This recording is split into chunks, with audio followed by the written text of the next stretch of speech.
오늘 읽은 말씀 중심에서 성령님만이 해답이다. 한번 따라 하십시다. 성령님만이 해답이다. 네. 성령님만이 정답이요 해답이요. 성령님은 삼위일체 하나님 중에 제3위격이신 하나님의 영을 일컬어 성령님이라 이렇게 성경을 말하고 있습니다. 성부, 성자, 성령은 본디 하나이시라 그랬습니다. 그래서 하나님이라고 우리가 부르는데 본질이 똑같은 분이세요. 차이가 없으시고 능력에도 그 존재의 모습에도 다 동일하시기 때문에 그렇게 부르게 됩니다. 우리가 구분을 분명히 하고 살아야 돼요. 그래도 집에 가면 아빠, 엄마가 구분이 되죠. 그것도 구분이 안 된 집구석도 있지만은 앞으로 그런 집구석이 많아요. 아버지인가 어머니인가 우리가 알 수 있잖아요. 그래서 성경을 보면 성부 아버지 하나님 그리고 성자 예수 그리스도 그리고 성령님 이렇게 구분이 되는 거예요. 이분이 이렇게 됐다가 이분이 이렇게 됐다 이런 건 절대로 아니에요. 두 분은 연합되어 있지만 구분이 되어져 있고 하나이지요. 절대 분리가 되지 아니하시지만 하나이시고요. 그분은 분명히 하시는 일들이 서로 협력하시지만 구분되어 있고요. 그래서 성령님은 십자가 지시고 뭐 이런 거 없는 거예요. 예수님만 이 땅에 오셔서 십자가 지시고 성자 아버지는 이 땅에 독생자를 보내시고 우리를 구원하시기 위해서 예수 그리스도를 통해서 구원의 길을 허락하시고 그 일들이 다 달라요. 그렇지만 본질로는 동일한 분이라서 세 분을 우리가 하나로 고백하고 있는 삼위 성부 성자 성령 삼위 일체 한 분이신 하나님이시다 이렇게 얘기해요.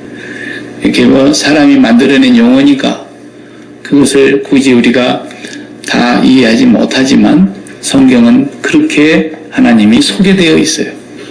그래서 터툴리안이라는 초대 교부가 있었는데 이분이 그 말을 처음으로 사용했어요. 그러니까 성경에 없는 말을 했다 그래가지고 어떤 사람은 또 트집을 잡는데 트집 잡는 사람들하고는 얘기를 하지 마요. 그 모르는 사람들이 트집 잡는 거니까. 그래서 성령님은 그런 분이십니다. 그리고 이 성령님은 또 다른 이름으로 성경에 많이 표현되어 있어요. 구약 성경에는 하나님의 신이 이렇게 표현되어 있고 여호와의 영이 이렇게 표현되어 있다고. 신약 성경에 오면은 그리스도의 영 이렇게 표현되어 있고 또 하나님의 영 이렇게 표현된 데도 있고 그냥 성령 이렇게 한 데도 있고 아예 줄여서 영 이런 데도 있고 다 성령을 얘기하는 단어들을 그렇게 다양하게 표현하고 있습니다.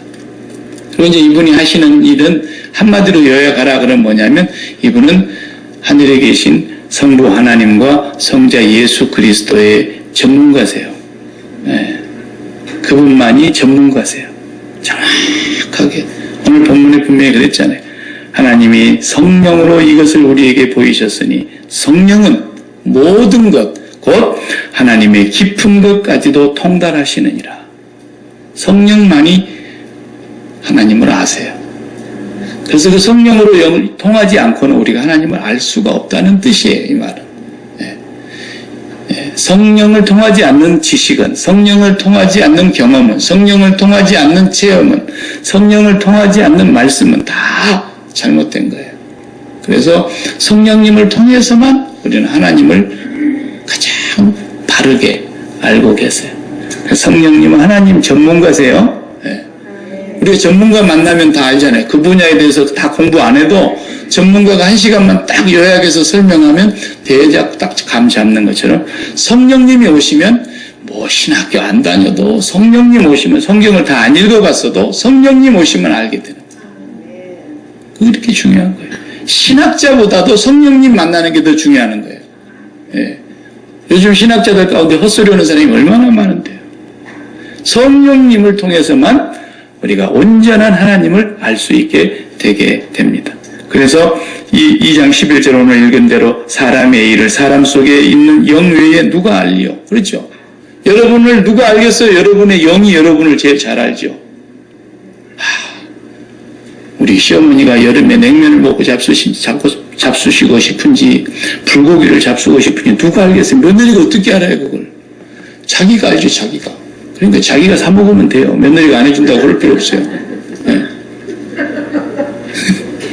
그런 얘기요. 네.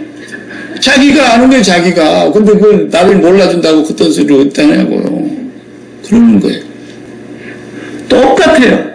하나님의 영은 하나님의 일을 다 안다는 거예요. 2장 11절에 그랬잖아요. 이와 같이 하나님의 일도 하나님의 영 외에는 아무도 알지 못한다 그랬어요. 그러니까 우리가 성령을 통하지 않고는 하나님의 일인지 아닌지 모른다니까요. 성령을 통해야만 아는 거예요. 그러니 성령이 해답이 아닙니까? 성령이 해답이에요. 성령만이 우리에게 하나님과 관련된 것과 이 땅에 이루어지고 있는 내 주변에 일어나는 모든 일을 왜 일어나는지 우리는 모르고 당하잖아요. 성령님은 다 아세요. 그러니까 성령님과 친하고 성령님께 기도하고 성령님의 도우심을 입어 살면 그런 문제들이 걱정, 근심거리나 두려움의 대상이 되지 않고 오히려 더 믿음이 더 굳어지고 믿음이 더 돈독해지고 하나님의 능력을 체험하고 하나님을 찬양하는 계기가 되는 거예요. 그 모르니까 맨날 벌벌벌 떨고만 있는 거예요.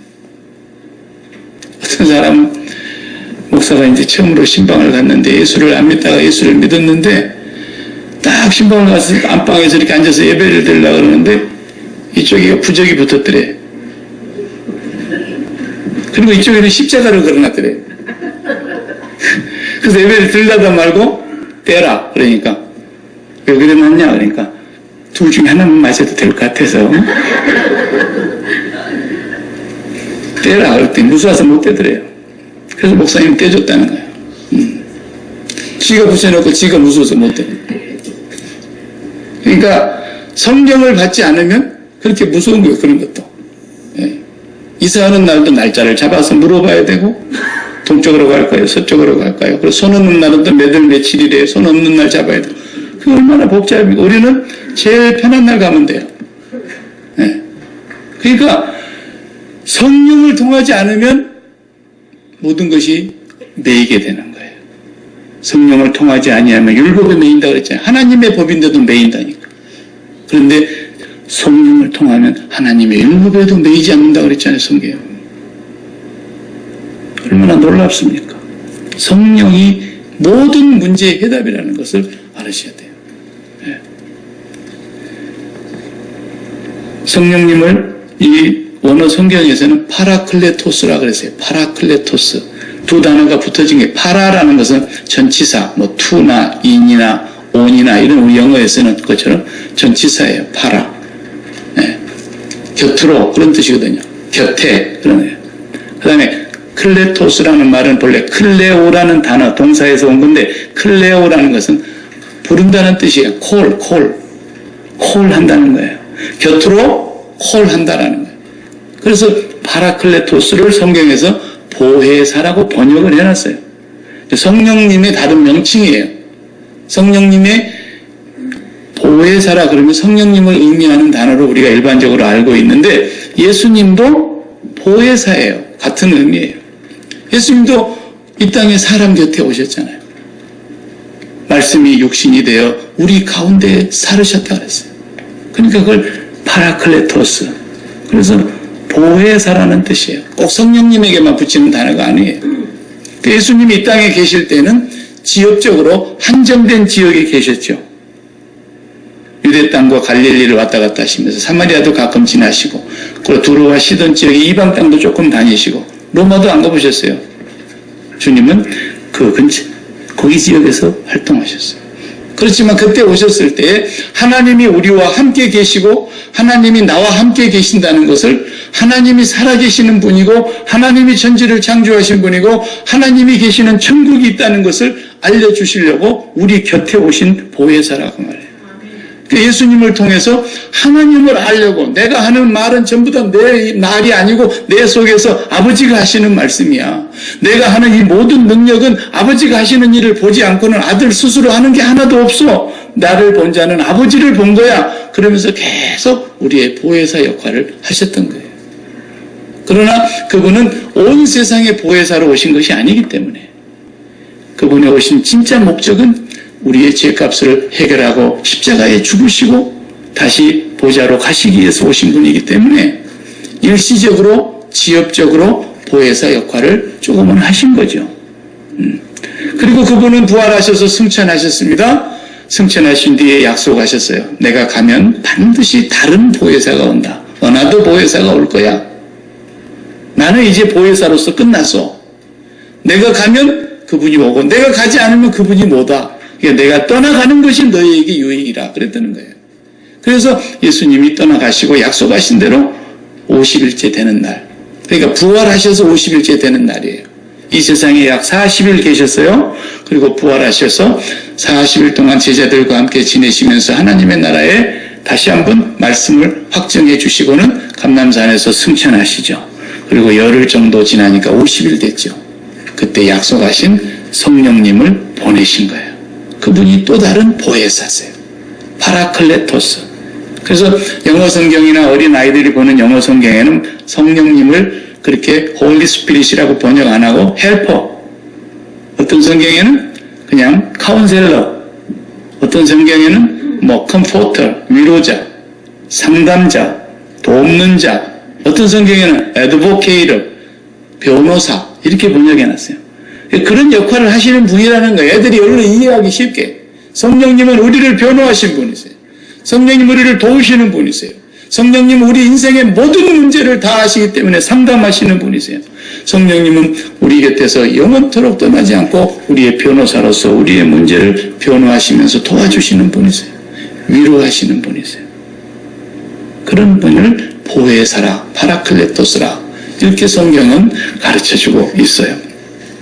예수님이 성령님에 대해서 소개하시면서, 제가 오늘 성경 찾아보자 하려고 장로님 화면에다가 말씀을 넣어가지고 왔으니까 화면을 보시면서 요한복음 14장 16절부터 26절 거기까지 시작. 내가 아버지께 구하겠으니 그가 또 다른 보혜사를 너희에게 주사 영원토록 너희와 함께 있게 하리니 그는 진리의 영이라. 세상은 능히 그를 받지 못하나니 이는 그를 보지도 못하고 알지도 못함이라. 그러나 너희는 그를 아나니 그는 너희와 함께 거하시며 또 너희 속에 계시겠습니다.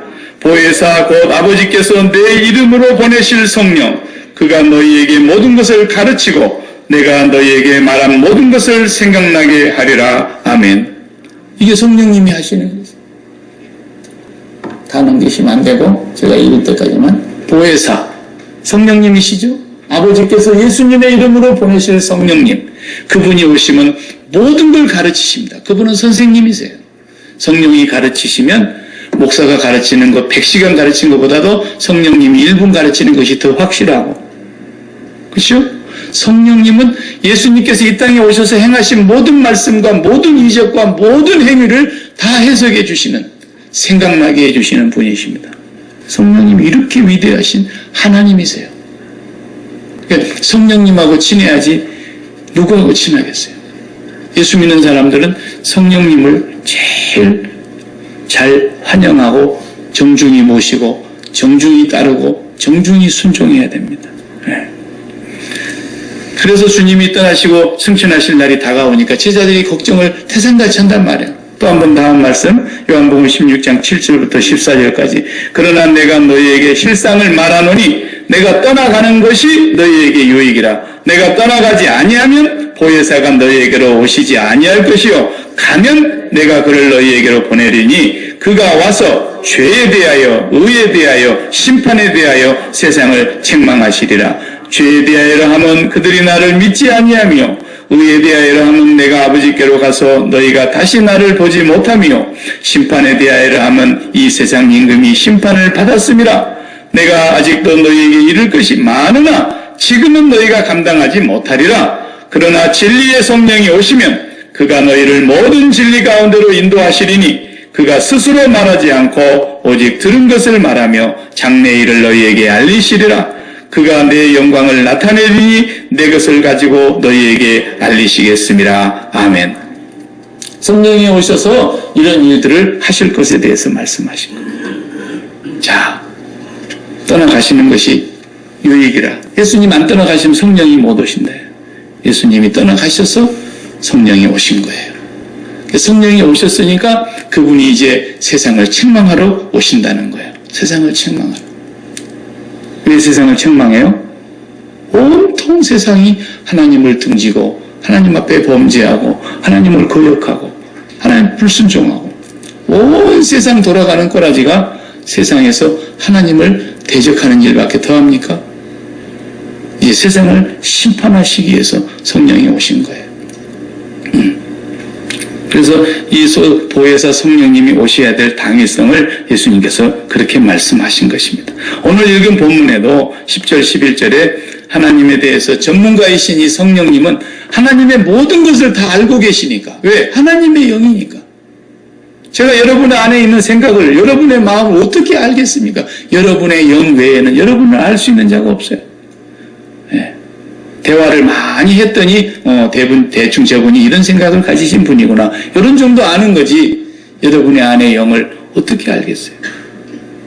그런데 하나님도 동일하게 하나님의 영을 이 땅에 보내주신 이유는 그 하나님의 영이 하나님을 가장 잘 아시기 때문에, 완전히 아시기 때문에 그 영을 통하여 하나님께로 우리를 이끄시고 하나님을 알게 하시고, 오늘 읽지 않았지만 10절 바로 앞절에 9절의 내용이 무슨 내용이냐면 9절에 거기 한번 읽어보시겠어요?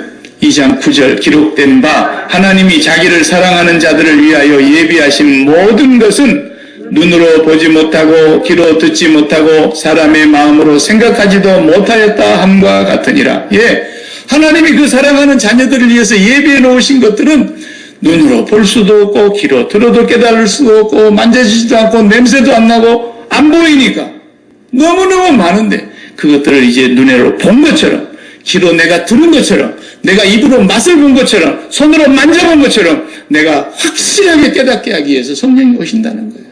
네. 그래서 보이지 아니하시는 하나님이 이제 느껴지는 거예요. 아, 하나님이 정말 계셨구나. 정말 계시구나. 그 하나님께서 오늘 또 나의 일거수일투족을 다 살피고 계시는구나.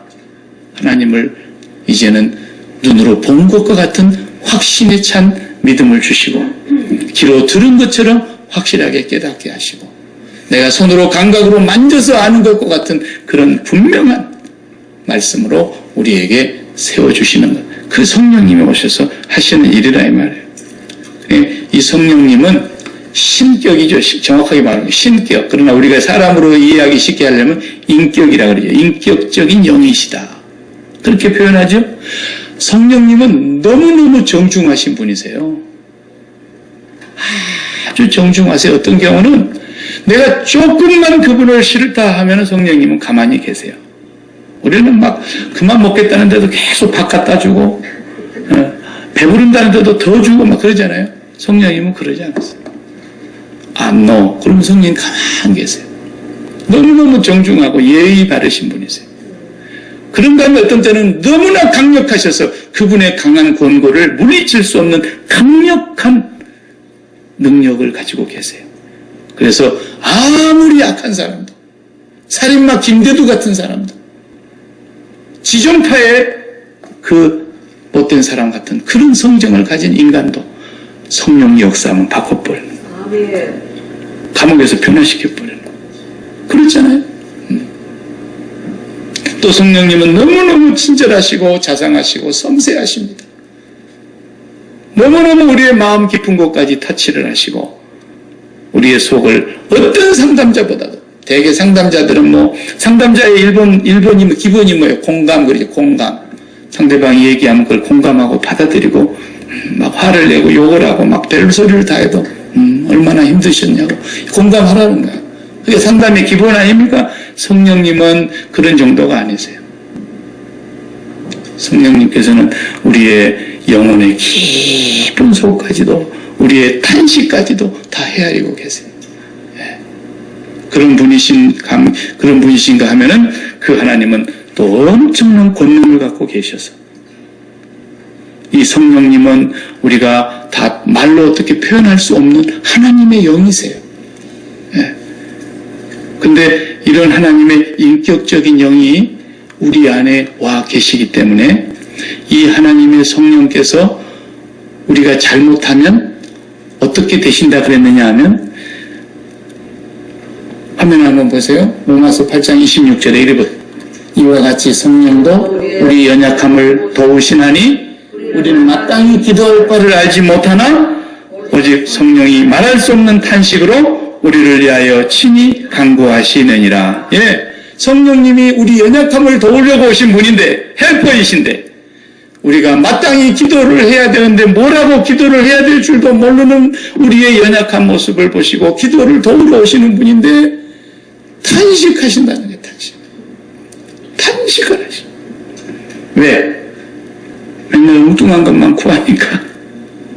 쉽게 말하면 이쪽에다가 화려한 금덩어리 반짝반짝한 금을 10,000톤을 쌓아놨어요. 10,000톤. 그 이쪽에도 반짝반짝하게 빛이 나는 구리를 10만 톤을 쌓아놨어. 근데 이 바보가 구리 10만 톤을 가져가는 거야. 트럭으로 싣고. 이 금 10,000톤을 못 가져가는 거야. 몰라. 뭘 구해야 될지. 애들이 그렇지 않습니까? 우리가 놀려보려고 세뱃돈 받아가지고 종이 한 장 달랑달랑 10,000원짜리 들고 오면 어떻게 해요? 큰 돈 500원짜리 동전 2개 가지고 나는 2개다 바꿀까? 그럼 딱 바꿔버리잖아요. 그리고 줘갖고 1,000원 들고 가가지고 나 2개다 10,000원짜리 뺏기고 얼마나 실제로 그런다면 안타깝습니다.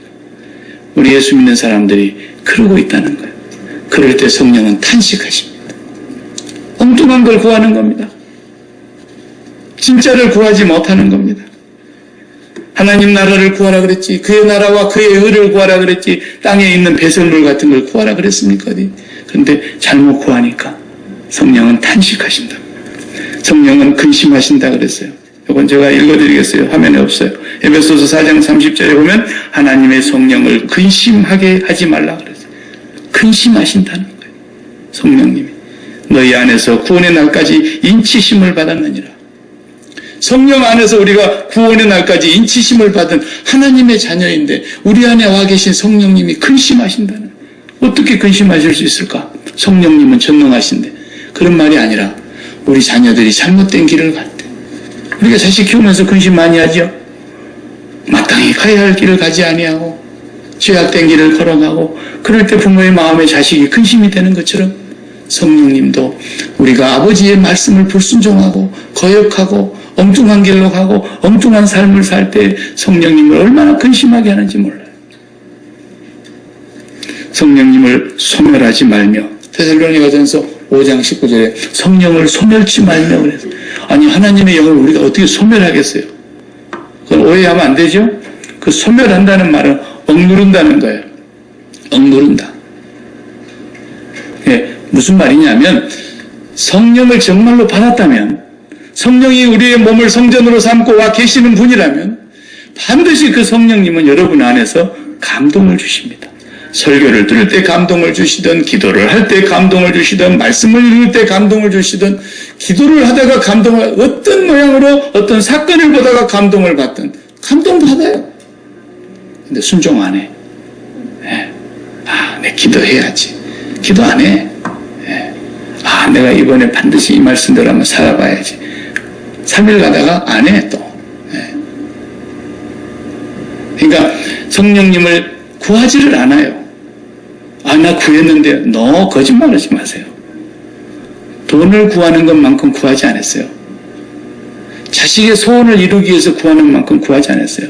우리가 이 땅의 육신적인 것을 위해서 구하는 열정만 생각해봐도 보통 열정이 아닌데 하나님의 나라를 목마른 사슴이 시냇물을 찾아 갈급한 마음으로 갈급한 목을 축이기 위해서 그 시냇물을 찾아 헤매는 것과 같이 하나님의 성령을 그렇게 우리가 목마르고 애타도록 찾아갔냐는 거예요.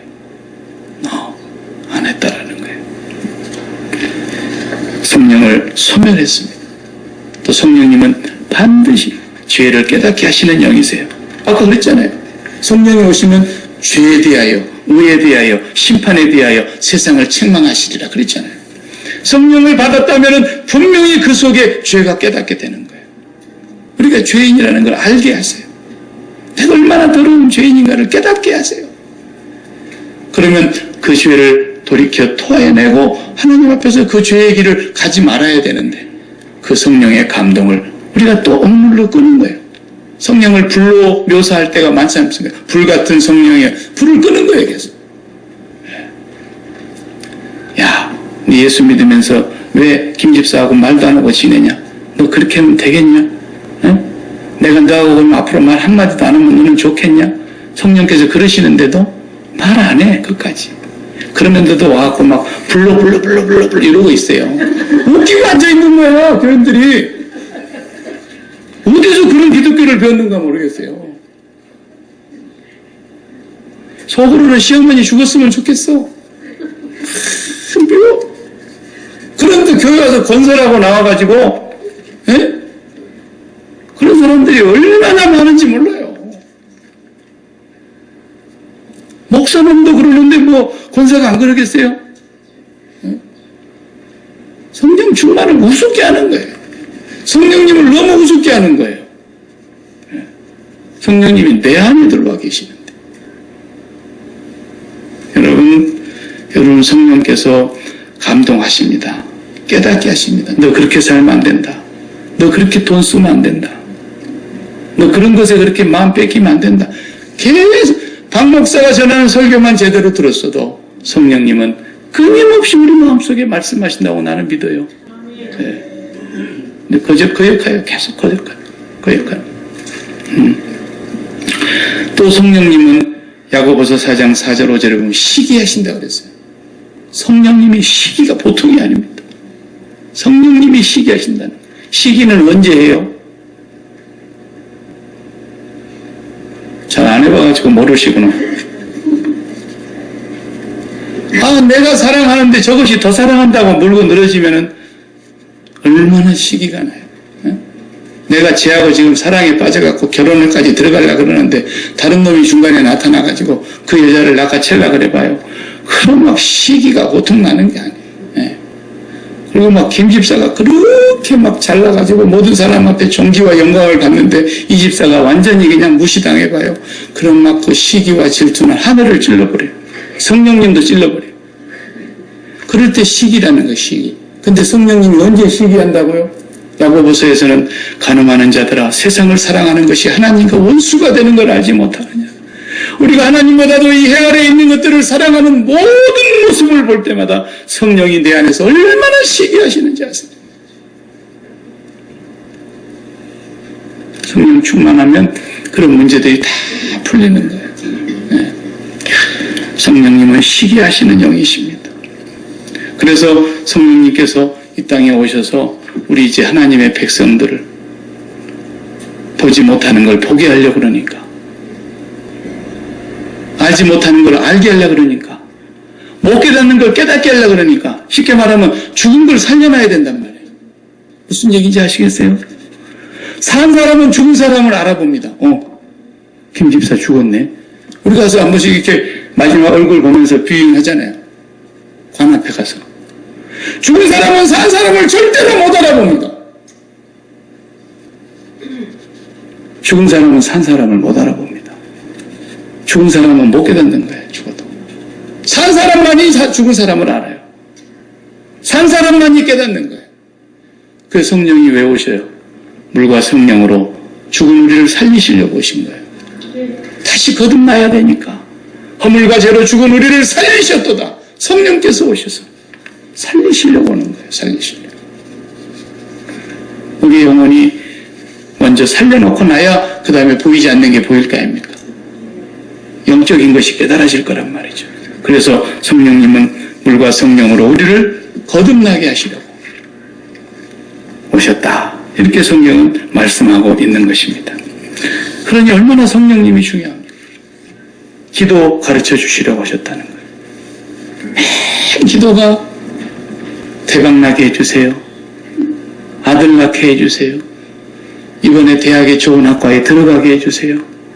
이번에 직장에 꼭 되게 해주세요. 그런 것만 보죠. 그럴 때마다 성령이 뭐 한다고? 탄식하고 계신다. 성령님은 그런 것을 도와주시려고 오신 분이 아닌데 기독교가 아주 근본적으로 오리엔테이션이 잘못됐어요. 성령님은 언제나 보이지 아니하시는 하나님을 먼저 보게 하고 보이지 아니하는 하나님의 천국이 내 마음속에 가장 제1의 현실감이 느껴지게 하고 그 하나님의 나라에 하나님의 뜻이 무엇인가를 확연히 보여주셔서 그 뜻대로 이 세상에서 살아가기만 하면 나머지 문제는 내 앞에 문제가 있어도 하나님의 그 능력 앞에서 문제가 다 묻혀가지고 문제가 되질 않아. 병이 들어도 문제가 되지 않고 그것이 나를 꿇지 못하는 거야. 나를 굴복시키지 못하는 거야. 핍박이 와도 그것을 나를 어떻게 할 수가 없는 거야. 성령이 오시면 그렇게 되는 거예요. 성령이 오고 성령이 충만해지면 고난이 없고 환난이 없고 근데 사기치는 겁니다. 누가 그런 소리를 해? 성령이 오시면 우리 삶의 모든 것이 평안이 이루어지고 모든 것이 잘 되고 모든 것이 내가 기도하는 대로 다 응답받고 그런 사기를 치는 사람이 있어요. 지가 예수님보다 더 커. 아니 요한복음 16장에 딱 읽어봐요. 요한복음 16장 1절 2절을 읽어봐요. 요한복음 16장 1절에 찾아보실까요? 넘겨보세요. 한번. 제가 화면에 있는 건 모르겠어요.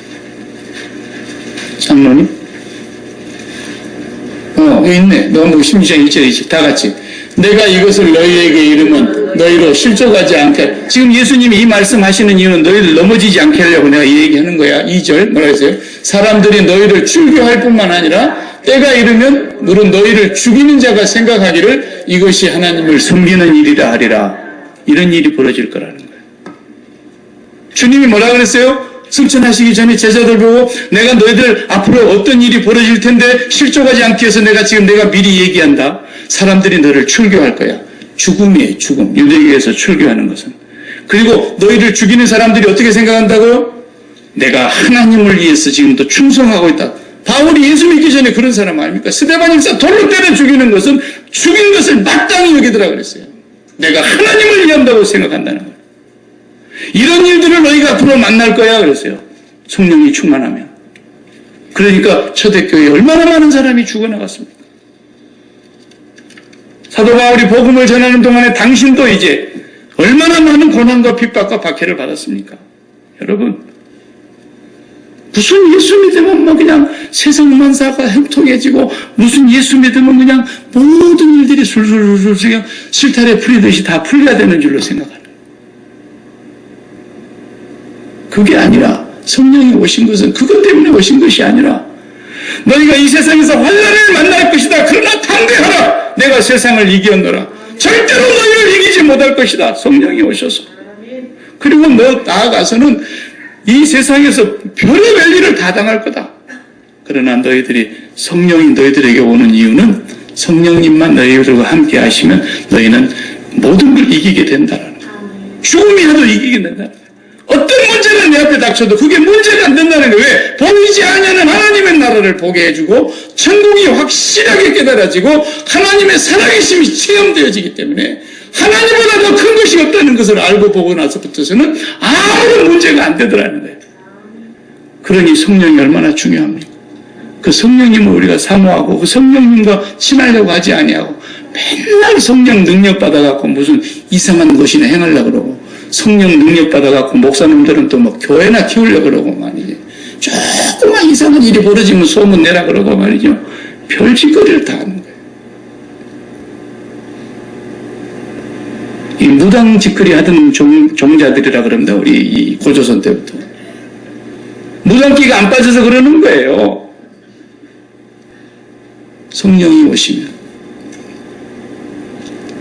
이 세상의 것은 세상과 나는 간고도 없고 구속한 주님이 확실하게 느껴지고 보이지 아니하시던 하나님이 이렇게 생생하게 살아계셨구나 하는 것을 체험적으로 알게 해주시고, 그 하나님의 위대하신 그 하나님은 천지를 창조하신 분이시며 죽은 사람을 살리시는 분이시며 말씀 한마디로 바람을 잔잔케 하시는 분이시며 온 우주를 말씀으로 지으시는 그 크신 하나님을 경험하게 하시는 성령의 능력이 나에게 오시면 이 세상의 문제가 기도 제목이 안 돼버리는, 그때부터. 그렇기 때문에 성령을 사모하시기 바랍니다. 그래서 예수님께서 누가복음 11장에 장로님 넘겨주십시오. 한참 넘기시기 바랍니다. 한참 더 넘기시고 누가복음 11장을 다 넘기십시오. 끝까지. 여기 9절. 또 내가 너희에게 이르노니 구하라 그리하면 너희에게 주실 것이요 찾으라 그러면 찾을 것이요 문을 두드리라 그러면 너희에게 열릴 것이니 그러다 계속해서 구하는 이마다 받을 것이요 찾는 이가 찾아낼 것이요 두드리는 이에게 열릴 것이니라. 너희 중에 아버지 된 자로서 누가 아들이 생선을 달라 하는데 생선 대신에 뱀을 주며 알을 달라 하는데 전갈을 주겠느냐. 너희가 악할 자라도 좋은 것을 자식에게 줄 줄 알거든 하물 너희 아버지께서 구하는 자에게 뭘요? 성령을 주시지 않겠느냐 그랬어요. 여러분 분명히 아셔야 됩니다. 교회 다니시면서도 성령 안 받고 교회 다니실 수 있습니다. 그게 가능은 얼마든지 가능합니다. 성령 받지 않고 교회 다닐 수 있습니다. 성령 받지 않고 세례 받을 수 있습니다. 성령 받지 않고 교회 목사 될 수 있고요. 성령 받지 않고 장로 될 수 있고, 성령 받지 않고 어떤 직분도 다 받을 수 있습니다. 성령 받지 않고 교회 사라는 거 다 할 수 있습니다. 왜? 사람이면 할 수 있는 능력이거든요. 그게 다. 성령 받지 않고 얼마든지 교회 평생 다닐 수 있습니다. 불가능할 것 같습니까? 가능합니다. 그 사람들이 다 저주받은 것입니다. 그 사람들이 다 주님이 그렇게 모른다고 하실 줄 꿈에도 생각 못했던 것입니다. 성령 받았는지도 붙어서 우리가 다시 짚어가야 되는 겁니다. 네. 그래서 내가 성령을 받지 못했구나 라면 하나님 앞에서 성령을 구해야 되는 것입니다. 내가 지금까지 예수 그리스도에서 많이 듣기만 들었는데 너희가 믿을 때, 에베소 교회 가서 그랬잖아요. 바울이 너희가 믿을 때에 성령 받았니? 그랬어요. 그러니까 우리는 성령이 있음을 듣지도 못하였느라 그랬잖아요. 그 사람들 예수 믿은 사람들이라니까요. 사도행전 10장의 고넬료를 봐요. 그가 경건하여 하나님을 경외하고 백성을 많이 구제하고 항상 기도하더니 그랬잖아요. 고넬료 성령 받지 못해도 그렇게 잘하는 거 보세요. 베드로가 와서 말씀을 전하기 전까지는 성령 받지 못했다. 너희가 차라리 보지 못한다 하면 내가 눈을 떼어줄 텐데 본다 하니 그저 그 죄가 그대로 있느니라 그랬어요. 나는 죄인을 구원하러 왔지 의인을 부르러 온 것이 아니다. 병든 자에게 의사가 필요한 것처럼 건강한 자에게는 의사가 필요 없듯이 너희가 보지 못한다고 하면 내가 눈을 떼어주려고 그랬는데 너희가 죄 없다고 하니 내가 너희에게는 아무 상관이 없다고 말이에요. 오늘날 교회 다니면서도 성령 받지 않고 교회 다닌 사람들이 너무너무 많다는 것을 알아야 됩니다. 얼마든지 성령 받지 않고 찬양대도 할 수 있어요. 성령 받지 않고 주일학교 판사할 수 있어요. 성령 받지 않고 목사도 할 수 있어요. 뭘 못해요 사람이. 다 할 수 있어요. 서당계 3년만 하면 풍어를 읊고 웃기는 소리로 식당계 3년이면 라면도 끓인다는데 성령 받지 않고 얼마든지 할 수 있어요. 미국에서 목회하는 세계에서 가장 위대한 욕이 뭔지 아세요? 성령 받지 말고 목회해라. 그것이 목사에게 최악의 욕이에요. 성령 받지 말고 목회해라. 왜? 저도 죽고 모두를 다 죽이는 거니까. 성령님은 우리를 정말로 떠나지 아니하시고 우리 곁에서 영원히 함께 계시며 우리 속에 계시며 우리의 상담자가 되시며 우리의 변호자가 되시며 우리의 카운셀러가 되시며 우리의 돕는 자가 되시고 우리의 보이지 않는 세계를 보이게 하시고 우리가 알지 못하는 걸 다 깨닫게 하시고 우리의 삶 속에서 하나님의 나라가 제1의 현실감이 되도록 내 마음에 그래서 이 하나님의 나라의 능력에 다 묻혀서 세상의 눈은 안중에도 보이지 않게 하시는 그 하나님의 크신 능력이 성령님을 통해서 우리에게 주시는 거예요. 그 성령이 우리에게 임하시니까 목숨도 문제를 삼지 않잖아요. 내게 주신 은혜의 복음을 전하기까지는 내 목숨을 소중하게 여기지 않겠다. 우리는 돈도 못 내놓는데 말입니다. 예? 성령님을 정말 받았는가? 진지하게 하나님과 기도하셔야 됩니다. 수요일 밤에는 제가 성령 충만에 대해서 얘기하고 성령 세례에 대해서 얘기할 거예요. 근본을 다시 짚어야 돼요. 구원의 확신을 갖는다고 지옥, 천국 가는 게 아니에요. 구원의 확신을 의심해 봐야 돼요. 성령이 정말 내 안에 계시는가? 성령이 계신다면 그 성령의 세미한 소리를 듣지 않을 수가 없어요. 성령이 내 안에 감동하시면 그 감동하시는 것을 우리가 때로 욕심이 너무 지나쳐서 육에 속한 사람과 같은 옛날의 성정이 나와가지고 성령을 거역할 수는 있지만 성령이 거하시는 분은 절대로 그걸 불순종하고 끝까지 저항하고 성령을 소멸하고 성령을 해방할 수는 없어요. 왜? 여러분이 믿는 예수 그리스도가 반드시 여러분의 주님이시라면 여러분은 이제부터 성령님을 가장 최우선에 우리의 삶의 중심에 모셔야 됩니다. 매일매일 아주 성령님은 세심하신 분이세요. 성령님이 해답입니다. 성령을 구하시기 바랍니다. 날마다 구하시기 바랍니다. 그냥 적당히 구하고 며칠 구하고 그러지 마시고 여러분이 병낫기를 그렇게 간절히 구하는 것보다도 그 이상으로 왜? 성령이 오시면 그 병 문제는 문제가 아니란 걸 알 테니까 돈을 구하기 위해서 그렇게 애타게 구하는 그 이상으로 자식 문제를 해결하기 위해서 그 간절한 마음으로 구하는 그 이상으로 정말 나의 문제는 성령님 한 분만이 해답입니다. 목숨 걸고 성령님을 구하시기 바랍니다. 그리고 내 안에 진정으로 성령이 거하시는가 날마다 확증하시기 바랍니다. 너희 안에 그리스도의 영이 없으면 너희는 버리운 자니라 바울은 분명하게 말하고 있습니다. 기도하십시다. 하나님 감사합니다. 성령 강림절을 우리가 오늘 또 맞이하면서 예수를 믿고 죄를 회개하고 물과 성령으로 거듭난 자라야 하나님의 나라를 볼 수 있다고 했습니다. 그러나 오늘 또 우리 안에는 옛적에 그리스도 밖에 있을 때 육체의 소욕이 우리를 괴롭히고 있음을 우리가 모르는 바가 아닙니다.